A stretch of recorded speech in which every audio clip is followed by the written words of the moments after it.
So it'll be Kate Martin taking the ball out of bounds, 1.5 seconds to go. Top of the key extended on the far side. It'll have to be a catch and shoot situation, maybe one dribble. She gets it to Clark on the right wing. We'll take the three. It's good! Caitlin Clark stuns Indiana! That's exactly what Iowa wanted to draw up. Again, they get a pass half court, under 8 minutes to go in the first quarter. Fake handoff from Berger, drives baseline, gets inside now, two defenders, kick to the corner, three from Parrish. That's good, Sydney Parrish. Her first three of the game, and the Hoosiers take the lead back. 8-6 now, Indiana. 7:40 to go in the first quarter. Wing Chloe Moore McNeil trying to look inside, gets it to the left wing now. Berger, couple of dribbles, gets stopped at the elbow. It'll be a three from Garzone and knocks it down. She fell too. No foul called, but she gets the three to go. And the Hoosiers now lead 3-2. The key handoff to Carter. Now Carter has trouble with it, gets it back to Owens. Now on the right wing, Gwynn. Gwynn will try to drive on Moore McNeil, hand it off to Grimes. Grimes a deep three now, and that's good. Tennessee Tech is lighting it up early, and they have a 9-8 lead off 3 threes against Indiana here in the first quarter. Crash along the way. Just under 5 minutes to go in the third quarter here from Carver Hawkeye Arena. A 51-44 Iowa lead in this top 10 matchup. I'm Ben Haller alongside Noel Ferry. And Noel, we talked about in Indiana already, the outright Big Ten regular season champion. What does this game mean for Iowa? For Iowa, it just gets you your game back. Earlier in the season, you had a close one in Assembly. It would have been a huge win overall, giving you a better chance at winning the Big Ten outright. But for now, it's just saying to the now reigning Big Ten champs that you can keep up with them and that you can give them trouble, not only in the Big Ten tournament, but come March. So Parrish completes the old-fashioned three-point play, 51-45 out of the timeout. Caitlin Clark bringing the ball up the floor. Now passes to Warnock at the elbow, and Gabby Marshall in the corner, back to Warnock. Warnock's on the left wing. She's going to drive on Holmes, catch a double team, but fake out of it, and the shot is blocked by Mackenzie Holmes.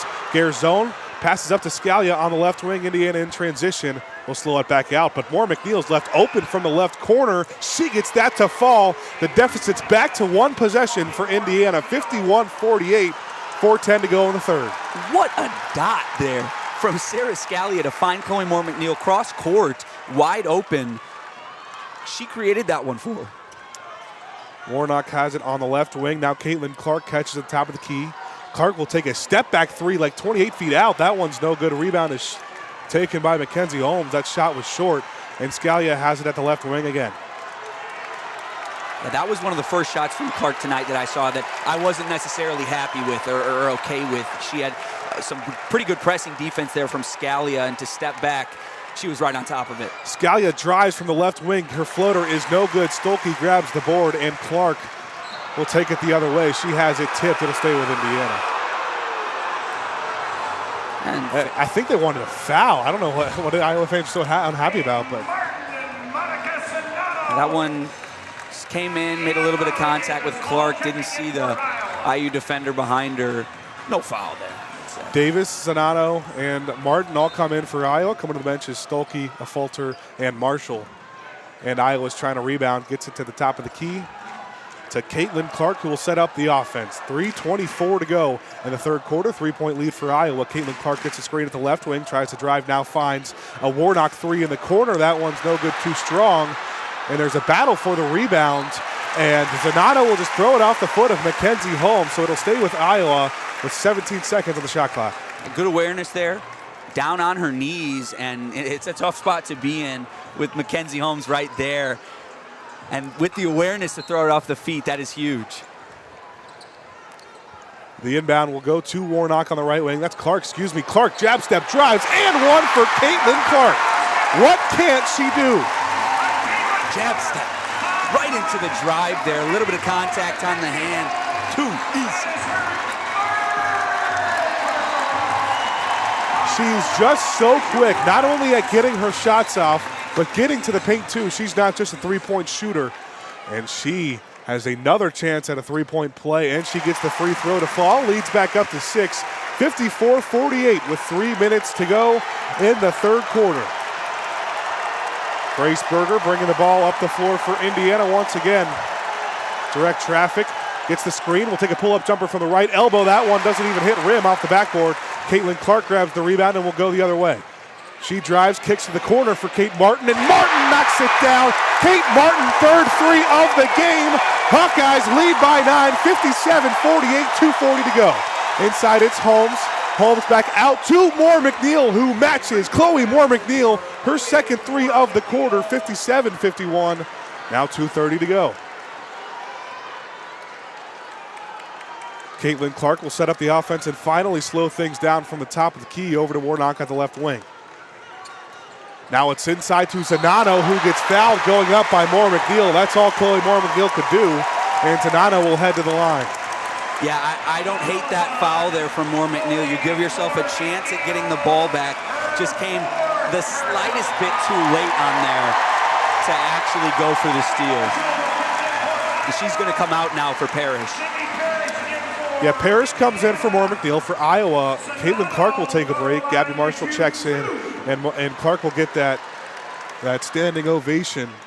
She has played so well tonight. Has 25 points already as Zanano gets the first free throw to fall to get that lead back up to 7. Right now, if you're the Hoosiers, is where you need to step on the gas and get this deficit back down to reasonable numbers with Caitlin Clark on the bench. Zanano goes 2 for 2, 59-51, Iowa lead. 2:12 to go in the third. Sarah Scalia bringing it up for Indiana. Grace Berger on the left wing will drive to the right elbow. Now inside, a fadeaway jumper for Grace Berger. She's so tough, gets it to fall. And cuts a deficit to 6. Now Molly Davis bringing it up the floor for Iowa. On the right wing, top of the key now Zanano. Zanano with tight defense over to Marshall on the left wing, and Zanano gets it inside, good positioning, but layup doesn't fall. Grace Berger grabs the rebound for Indiana. Zanano there just was too happy with the position and didn't really look at the rim enough. And Berger drives coast to coast, kicks it to Mackenzie Holmes, who gets fouled as she went up for 2. Holmes had good positioning there and has a chance for 2 at the line. And just like that, Caitlin Clark will check right back in. And Holmes, this is only her second trip to the free throw line tonight. Usually, that's a phrase that you'll say a lot on a broadcast, is Mackenzie Holmes at the foul line. But they've been able to keep themselves straight up, deny her the ball, and make sure that she isn't getting those easy points. And she will stare right into the opposing student section's cardboard cutouts. And ironically, or unironically, as she knocks down the first, there's a Fran McCaffrey one. So it's not the first time we've seen a Fran McCaffrey stare down this weekend. No. Is that E.T. I see in the You were crowd? telling me that was one of your favorite movies the other day, too. I'm happy to see it.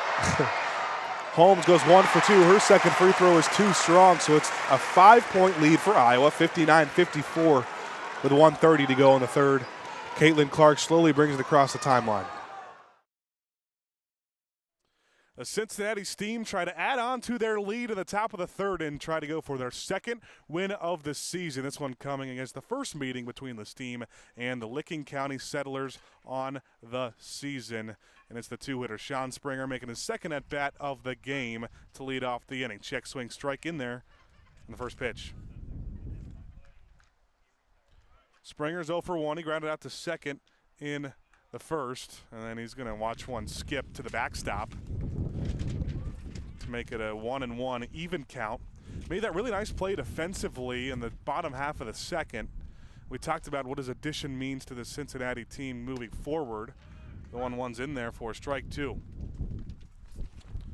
On deck is Hayden Christensen and Ben Stewart, a very good 2-3-4 for the Cincinnati team. And the 1-2 from Layton is in the dirt for ball 2, so the count's even again. And Springer having him back helps to this infield. You have a lot of depth out there, a lot of guys that have played with this team, have a lot of guys that played D1, D2 ball. And he's just another add to a loaded room Cincinnati has. Counts run full on a high fastball from Layton, so on the first pitch of the at-bat, nobody on, nobody out. Sean Springer will have a payoff coming. Layton gets the sign, winds the deals. That one is in the dirt. A leadoff walk for the Cincinnati Bearcats. Sean Springer and a runner on first and nobody on for Hayden Christensen. Christensen is 1 for 1 today. He scorched that double down the right field line in his first at-bat. So he'll step in for the second time today. And for the first time, we'll have somebody on. Layton, the first pitch to him is outside for ball one. Christensen, we talked about the kind of rotation that Coach Dickey's going to put out there in game by game. So no one's going to play every single game, but Christensen is a designated hitter, and he's not going to play into the position with that injury. So that kind of limits the spots you can put him in, as there's a strike in there to even the count at 1 on a fastball outside. Layton has loved that fastball recently. 1-1 is in there again to make it a 1-2 count. Well, they got 4 guys that you would say can play every day on those middle infield with Harrison Johnson, Brendan Rowe, Sean Springer, Zimba Cadiz, and also add Gus Gregory, who's getting the start at second today. The 1-2 is grounded to the right side, and a beautiful diving play made by Willis. He does not throw to second, just steps on first to get the easy out. So the runner will advance in Springer, and that brings up the cleanup hitter, Ben Stewart, now with an out in the inning. Stewart struck out his first time up, had a beautiful first game of the season where he hit that 2-run home run to put Cincinnati on top of Richmond. They would not be able to hold that lead, and there's a breaking ball in there for strike 1 to him. Springer walked to lead off this inning, then Hayden Christensen moved him over on a ground out to first base unassisted. And now it's Stewart with an 0-1 count. Layton comes set, checks on second, instead deals home now, and it's 0-2 now on the foul ball. It was an early start here for Layton, but since the second he's had struggled to. Looks like his control's been a little off, and he's has to settle in and get outs, and Cincinnati's been able to hit him when he's got balls over the plate. A lot of off speed we've seen for him. 0-2 is in the dirt. 1-2 count now is the settle in. Is that no pun intended there, or were you intending the pun with the settlers? No, not in particularly. Maybe I just have a good ear for that kind of stuff. Dad jokes. But it's a 1-2 with a runner on second, runner in scoring position with 1 out, but he's going to be caught at second. Springer was dancing around off second base, and little did he know Lamar was the shortstop sneaking behind him, and Layton's going to throw it back to get Springer out. So he's picked off at second. Now nobody on base with 2 outs in the situation for Stewart, and the 1-2 is in the dirt to make it 2-2. Well, that's back-to-back games. We saw William John got picked off on a ball line to the second baseman back on Saturday. And here, Keelan Lamar right behind the second base bag and throws it back and gets Springer. And Cincinnati's going to have better base running when you have a runner in scoring position like that. Backdoor slider that caught a little too far inside, actually. So that runs the count full to Stewart. With 2 out and nobody on in this top of the third, and the payoff is down low for ball 4. So the second walk of the inning, and Cincinnati will now have another runner on with 2 outs. Just the runner on first is Stewart, and that brings up William John.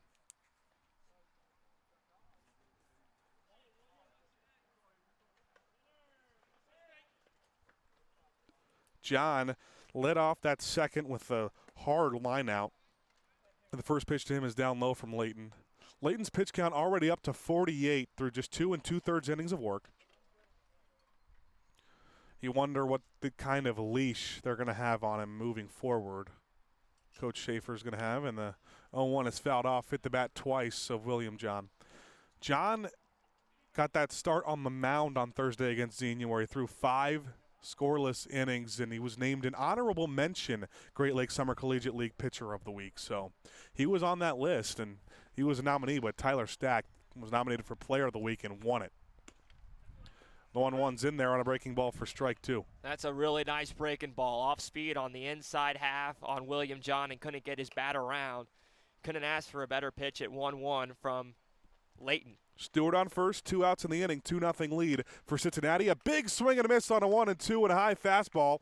Layton walks a couple, but gets out of the inning unscathed through 2.5. The Cincinnati Steam on top of the Licking County Settlers. You're listening to the Cincinnati Steam Broadcast Network.